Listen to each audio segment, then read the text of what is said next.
There are 264 million dairy cows worldwide, producing nearly 600 million tons of milk per year. The United States is the largest milk producer in the world, despite ranking 5th in the size of its cow population, with 9 million dairy cows. In 2018, Americans consumed 68 liters of fluid milk per person and 24 pounds of cheese. But is dairy healthy? Here's what experts have to say.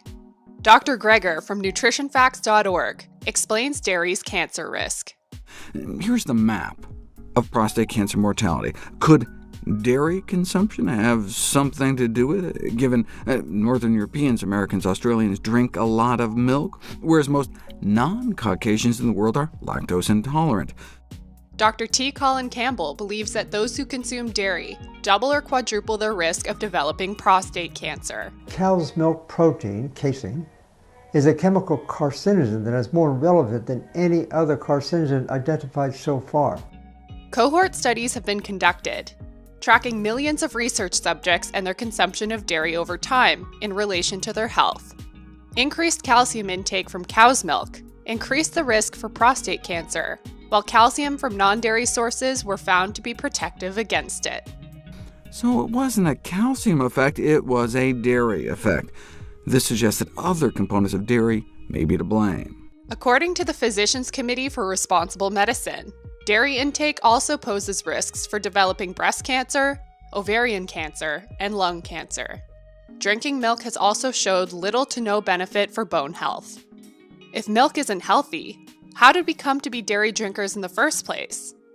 In 10,000 BC, nomadic tribes began to settle as they learned to grow crops and raise animals for their byproducts.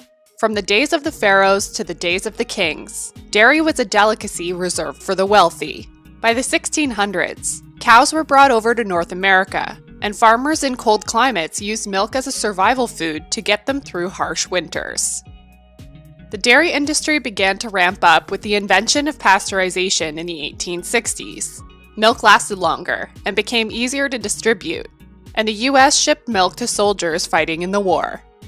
When the war ended, too much milk had been produced, and the government began advertising it as nutritious and necessary to sell off the financial burden, converting it into cheese and milk powder to keep it from expiring. By the 1990s, the U.S. federal government was doing what it could to help sell even more milk. It backed Got Milk, a memorable ad campaign that showed celebrities donning a milk mustache. Edward Wasserman, the dean of UC Berkeley's Graduate School of Journalism, told Fast Company, "They start with a product with no personality, which, if anything, was forced upon generations of children, whose health benefits are questionable, whose environmental impact is dubious, and they turned it into something that has a kind of panache."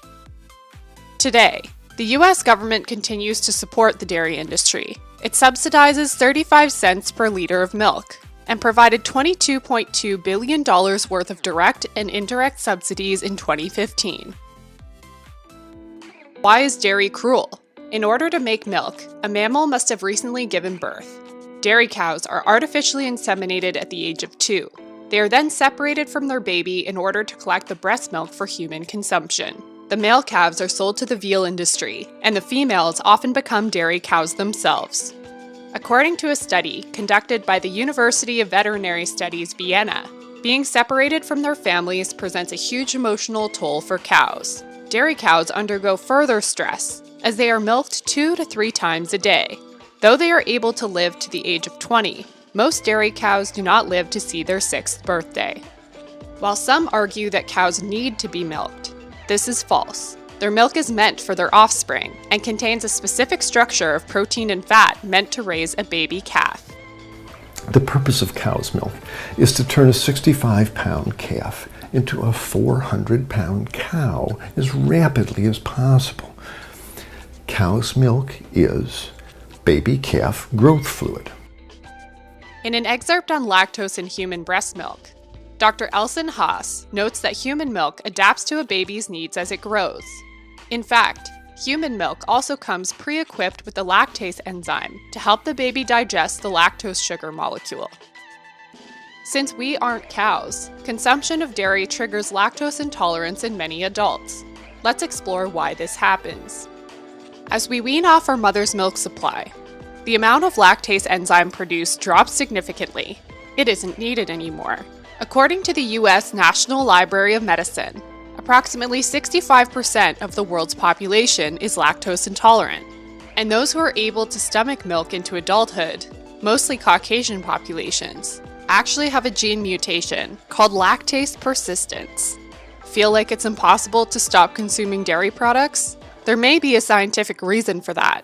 Cheese, which is a concentrated form of milk, contains a protein called casein that has opioid properties that keep you hooked. Casein protein exists to entice baby cows to continue feeding from their mothers.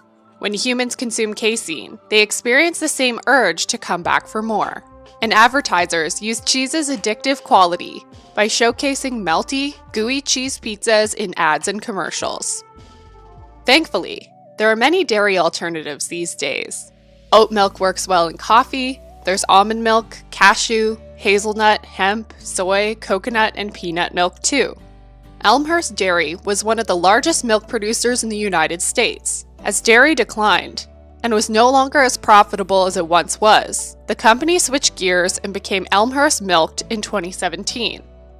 Today we're featuring some varieties like walnut, both our unsweetened hazelnut and almond, and our grain milk. It's the oat today. Offering a range of nut and grain-based milk instead.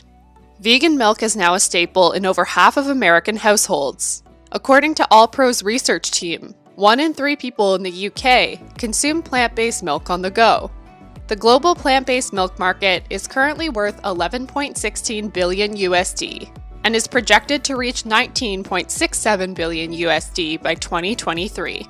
Big brand ice cream companies are embracing dairy-free options as well. Vegan cheese options are abundant too. Companies are making cheese shreds, slices for the perfect grilled cheese, cream cheese spreads to fulfill your bagel dreams. Due to increasing demand, pizza companies have started to offer dairy-free cheese too. The plant-based dairy industry is expected to surpass $20 billion globally by 2020. What surprised you most about the dairy industry? What are your go-to plant-based dairy products? That's it for today. Remember to subscribe and hit the red bell. New videos every Tuesday and Friday.